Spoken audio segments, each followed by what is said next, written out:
All right, I'm going to share with you guys something that was a huge breakthrough for me in my personal golf swing understanding. It happened in my 20s, and for the first time looking at video, I really understood biomechanically what we're trying to do with the golf club in relation to our body. And that's what I want to share with you today. Okay, but first of all, I got a couple props here just to help us out with this. So I got a simple ball on a string, and the thing that you notice when I've got this ball on a string, it'll always swing at a right angle to my arm for the most part, right? It swings in a nice circular fashion. It's got some speed. It's got some inertia to stay on the same plane. If I start tilting my arm up in this fashion, it's going to swing on a different plane, okay? And the golf swing is no different, nor is it any different in other sports. A really important part of baseball is they're always trying to make contact with that bat angle at a perpendicular angle to their spine angle, because you get the most power in this fashion. If your spine was like this and you're trying to hit balls this way, you don't get near as much power, or vice versa if you're swinging up here. We get the most power, much like that ball on a string, if we can swing something to a 90-degree angle. Okay, so let's take this farther. When you look at video of yourself, right, because we've all looked at video of our golf swing, maybe during a golf lesson. Hopefully you're out there using your smartphones and videotaping and using some of these apps nowadays where you can draw lines on stuff. The first thing that I want you to do with your setup is I want you to draw a line on your angle of inclination, or some people call it your spine angle at address, okay? And what we're looking for in that setup position is you want to make sure that your spine angle is at a right angle to the shaft angle at address. And that goes for every club. Okay, so take a look at a couple of these screenshots. You'll see the lines that I'm talking about. You should have that same matchup. Many of you out there are setting up like this. I'm going to be swinging with my arms a lot. Some of you might be too much this way. Now you can see I'm not at a right angle anymore. So you want to practice just hinging from your hips to where you can get that right 90-degree angle every time. I've got a nice vertical arm hang. I feel some pressure in my quads, nice and active and ready to go. But most importantly, I'm setting up this alignment. So to take that a little farther, right, here's my good posture at address. You can see that 90-degree alignment. But from there, this is where the breakthrough really started to happen. I realized that from that position on, my shoulders turn at a perfect right angle to my spine. So those that are coming up and out of the ball or coming through and going like this, we need to keep that relationship back to the top, down in transition, and then all the way through. And you would just be so blown away that if you set up with the right angles and you moved your body at the proper tilt and proper angle, like you see these pros up here doing, right, you have such a better chance of hitting a ball that's on the ground.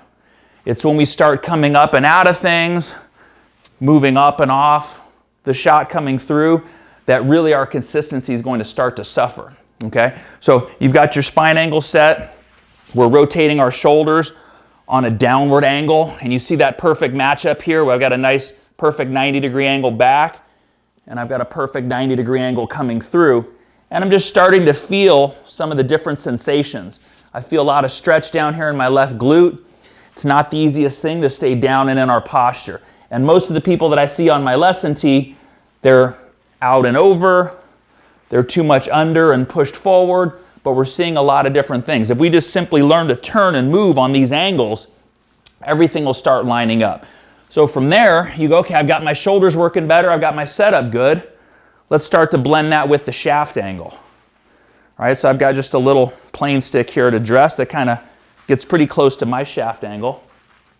You'll see that from that point on, I start working my shoulders on plane, and now as I'm coming down, the shaft is still perpendicular to that angle all the way through. Most people think it should be pointing down to the ball target line. If my ball were right here, most people think it should be pointing down to here, but it should actually be perpendicular, just like we see that baseball player. So it actually points a little bit outside that angle. So from here, spine angle, shoulders turn on plane. You can see my left arm is at a perfect 90-degree angle up at the top. Halfway down, into release, back into impact. I'm mirroring those planes.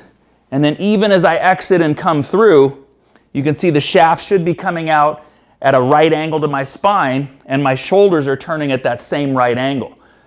So that epiphany moment, you know, if you put any great ball striker up there, Ben Hogan, Tiger Woods, you'll see they hit all those angles. They hit those address angles, they hit those shoulder angles going back and through. And then as they get the club, you see the shaft rides right along those angles. So you've got all these parallel plane lines, okay, that are totally 90-degree angles to our spine angle at address. So once I started seeing that, I'm like, wow, it's not a whole lot different than what's going on right here, okay? We're seeing that same exact thing. Once you get those things set up right at address, you're gonna have that same consistency of this ball on a string. You're gonna have that same centrifugal force working and that same inertia to keep it in the same orbit. And that's where we get the speed and the consistency of these great players. So think about that next time you go play. As you draw a video, see if you can match up some of those angles, and you'll start to see maybe where you're a little off. Maybe your shoulder turn was too flat. Maybe you came out of it coming through. Whatever it might have been. Maybe the shaft angle, you can see here, if you start coming down and your shaft is like this, it's nowhere going to move as fast as if the shaft was moving my body around in this fashion. As soon as it starts to go this way, or as soon as it starts to go this way too much, now I'm starting to fight science again. And that would be the biggest thing. We want to work with science. We want to work with the biomechanics of our body. Once you start hitting those angles, you're going to be right in that proper form.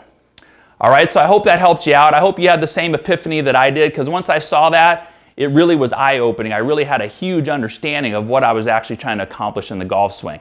And I hope that gave that to you today also. Have a great day. I'll see you next time. Thank you so much for watching that video. If you really liked it, feel free to subscribe or give me a thumbs up. I love hearing from you guys too, so definitely drop a comment with any questions or concerns. But if you really want to get a lot of my content that's not on YouTube, I have an email list. All you need to do is click the link below, put your email in, and you'll be getting all this content for free that nobody else gets on YouTube. Lessons from me that come out almost every other day. I'll talk to you soon.